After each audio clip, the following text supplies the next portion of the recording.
આકાશવાણી સમાચાર બકુલા પરમાર વાંચે છે. સૌપ્રથમ મુખ્ય સમાચાર. રાષ્ટ્રપતિ દ્રૌપદી મુર્મુ આજથી મુંબઈની 2 દિવસની મુલાકાતે. ભૂકંપથી અસરગ્રસ્ત મ્યાનમારના મઠમાં ફસાયેલા 170 સાધુને ઉગારવા એનડીઆરએફની ટુકડીએ બચાવ કામગીરી હાથ ધરી. અમેરિકાની ધમકી બાદ ઈરાને હુમલાનો જવાબ આપવા મિસાઇલ સજ્જ કરી. દેશભરમાં આજે ભારે ઉત્સાહ અને ઉમંગપૂર્વક ઈદ ઉલ ફિત્રની ઉજવણી કરવામાં આવી રહી છે. અને આઈપીએલ ક્રિકેટમાં આજે મુંબઈ ઇન્ડિયન્સ અને કોલકાતા નાઇટ રાઇડર્સ વચ્ચે મુકાબલો. સમાચાર વિગતવાર. રાષ્ટ્રપતિ દ્રૌપદી મુર્મુ આજથી મુંબઈની 2 દિવસની મુલાકાતે જશે. રાષ્ટ્રપતિ આજે સાંજે મુંબઈ પહોંચશે અને આવતીકાલે ભારતીય રિઝર્વ બેન્કની 90મી વર્ષગાંઠની ઉજવણીના સમાપન સમારોહમાં હાજરી આપશે. વિદેશ મંત્રાલયે જણાવ્યું છે કે ભૂકંપથી અસરગ્રસ્ત મ્યાનમારના ઓહલા થીન મઠમાં ફસાયેલા 170 સાધુઓને ઉગારવા રાષ્ટ્રીય આપત્તિ પ્રતિભાવ દળ એનડીઆરએફની ટુકડીએ બચાવ કામગીરી શરૂ કરી છે. મંત્રાલયે ઉમેર્યું કે મઠના 2000 સાધુઓ માટે રાહત સામગ્રી રાજ્ય મહાનાયક સમિતિના મહામંત્રીને અપાશે. મંત્રાલયે જણાવ્યું કે સેનાની એક ટુકડી આવતીકાલથી તબીબી સેવાઓ પૂરી પાડશે. ઓપરેશન બ્રહ્માના ભાગરૂપે વિદેશ મંત્રાલય એનડીઆરએફની ટુકડીને સ્કાય વિલા ખાતે તૈનાત કરી રહ્યું છે. મંત્રાલયે માહિતી આપી હતી કે ભારતીય સમુદાયના લોકોને તેમના રહેવા અને ખોરાક માટે સહાય પૂરી પડી રહી છે. દેશની પહેલી હાઇડ્રોજન ટ્રેન આજે હરિયાણાના જીંદ સોનીપત માર્ગ ઉપર દોડશે. 89 કિલોમીટરના માર્ગ ઉપર આજથી આ ટ્રેનનું ટ્રાયલ શરૂ થઈ રહ્યું છે.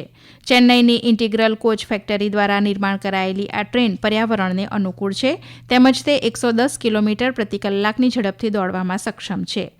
1200 હોર્સ પાવરની ક્ષમતા ધરાવતી આ ટ્રેન એક વખતમાં 2638 મુસાફરોને લઈ જઈ શકશે. રેલવે મંત્રાલયે હાઇડ્રોજન ઇંધણ સેલ આધારિત ટ્રેનોના નિર્માણ માટે 2800 કરોડ રૂપિયા ફાળવ્યા હતા.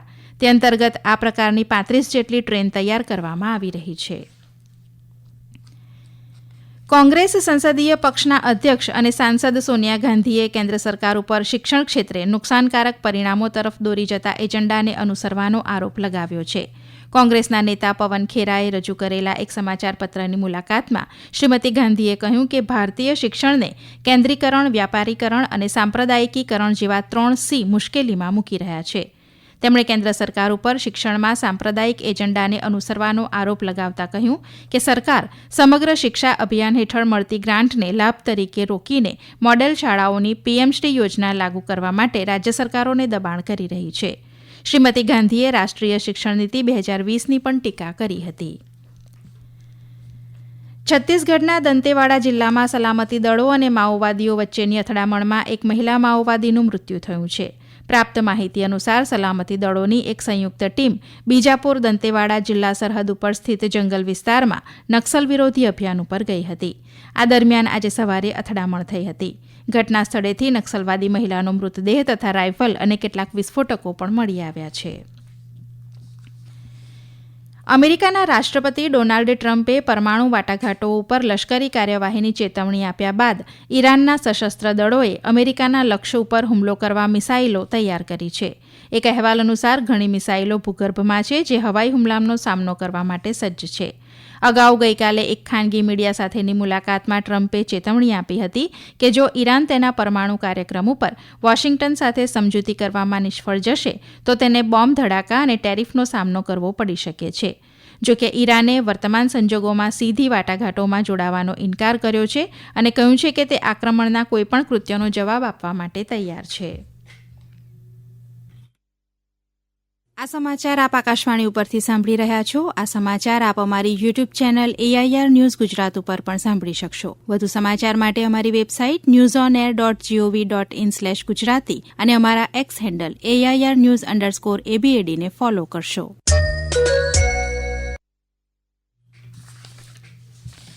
હવામાન વિભાગે આજે અરુણાચલ પ્રદેશ, કોંકણ અને ગોવા, મહારાષ્ટ્ર, ગુજરાત, ત્રિપુરા અને કેરળમાં કેટલાક વિસ્તારોમાં વાવાઝોડા સાથે વીજળી પડવાની આગાહી કરી છે. બીજી તરફ આજે સૌરાષ્ટ્ર અને કચ્છમાં અલગ અલગ વિસ્તારોમાં ગરમીનું મોજું ફરી વળવાની આગાહી છે. આસામ, ત્રિપુરા, તામિલનાડુ, પુડુચેરી, દરિયાકાંઠાના આંધ્રપ્રદેશ, કેરળ અને માહેમાં અલગ અલગ સ્થળોએ આજે ગરમ અને ભેજવાળા વાતાવરણની શક્યતા છે. આગામી 3 દિવસ દરમિયાન દેશના ઉત્તર પશ્ચિમ વિસ્તારોમાં મહત્તમ તાપમાનમાં 5 થી 7 ડિગ્રી સેલ્સિયસનો વધારો થવાની શક્યતા છે. આજે દેશભરમાં ભારે ઉત્સાહ અને ઉમંગપૂર્વક ઈદ ઉલ ફિત્રની ઉજવણી કરવામાં આવી રહી છે. શ્રદ્ધાળુઓ ઈદગાહ અને મસ્જિદોમાં ઈદની નમાઝ અદા કરી રહ્યા છે. લોકો પોતાના સ્વજનોના ઘરે જઈને એકબીજાને ભેટ અને મુબારકબાદી આપી રહ્યા છે. સાંભળીએ અમારા સંવાદદાતાનો અહેવાલ. ईद का त्योहार रमजान के पवित्र महीने के उपवास के समापन का प्रतीक है। इस दिन ईदगाह और मस्जिदों में ईद की नमाज अदा की जाती है। दिल्ली में लोग ईद की विशेष नमाज के लिए जामा मस्जिद, फतेहपुरी मस्जिद और शाही ईदगाह में एकत्र हुए, जिसके बाद लोगों ने एक दूसरे को बधाई दी। इस त्योहार के लिए दिल्ली की जामा मस्जिद के पास के बाजार सजाए गए हैं। लोग बाजारों में कपड़े, मिठाइयां और अन्य सामान खरीदारी कर रहे हैं। इस अवसर के लिए दिल्ली पुलिस द्वारा सुरक्षा के कड़े इंतजाम भी किए गए हैं। अक्षित वैद्यान, आकाशवाणी समाचार, दिल्ली। રાષ્ટ્રપતિ દ્રૌપદી મુર્મુ, ઉપરાષ્ટ્રપતિ જગદીપ ધનખડ, પ્રધાનમંત્રી નરેન્દ્ર મોદી સહિતના મહાનુભાવોએ દેશવાસીઓને ઈદ ઉલ ફિત્રની શુભેચ્છાઓ પાઠવી છે. સોશિયલ મીડિયા સંદેશમાં સુશ્રી મુર્મુએ લખ્યું કે આ તહેવાર ભાઈચારાની ભાવનાને મજબૂત કરે છે. શ્રી ધનખડે કહ્યું કે ઈદ લોકોને તેમની સાંસ્કૃતિક વિવિધતા અને તેમને એક કરનારા સામાન્ય બંધનોથી મળતી શક્તિની યાદ અપાવે છે.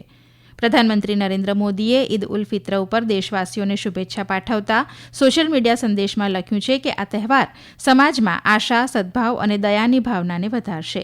તેમણે દરેકને તેમના પ્રયાસમાં આનંદ અને સફળતાની પ્રાર્થના પણ કરી હતી. પ્રધાનમંત્રી નરેન્દ્ર મોદીએ આજે ચૈત્રી નવરાત્રિના બીજા દિવસે દેશવાસીઓને શુભેચ્છાઓ પાઠવી છે. નવરાત્રિનો બીજો દિવસ દેવી બ્રહ્મચારિણીને સમર્પિત છે.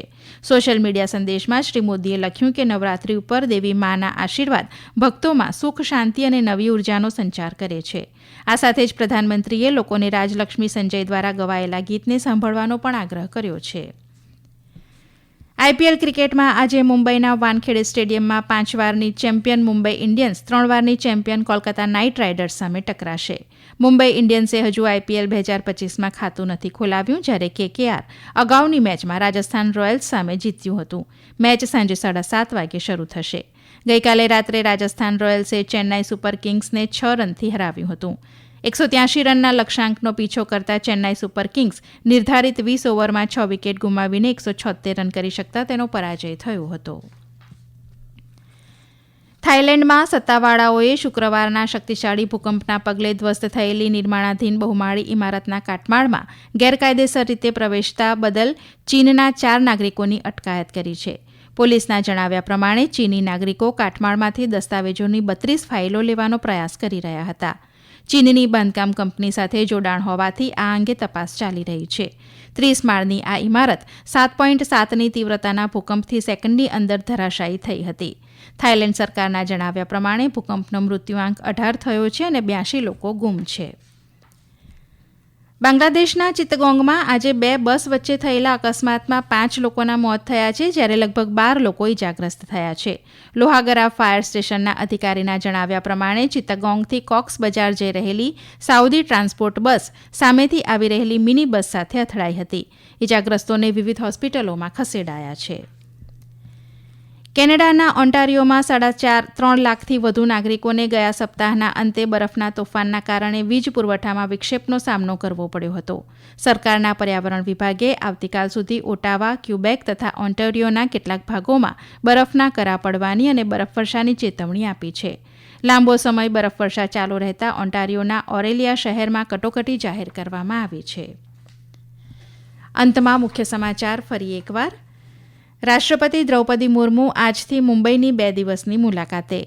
ભૂકંપથી અસરગ્રસ્ત મ્યાનમારના મઠમાં ફસાયેલા 170 સાધુને ઉગારવા એનડીઆરએફની ટુકડીએ બચાવ કામગીરી હાથ ધરી. અમેરિકાની ધમકી બાદ ઈરાને હુમલાનો જવાબ આપવા મિસાઇલ સજ્જ કરી.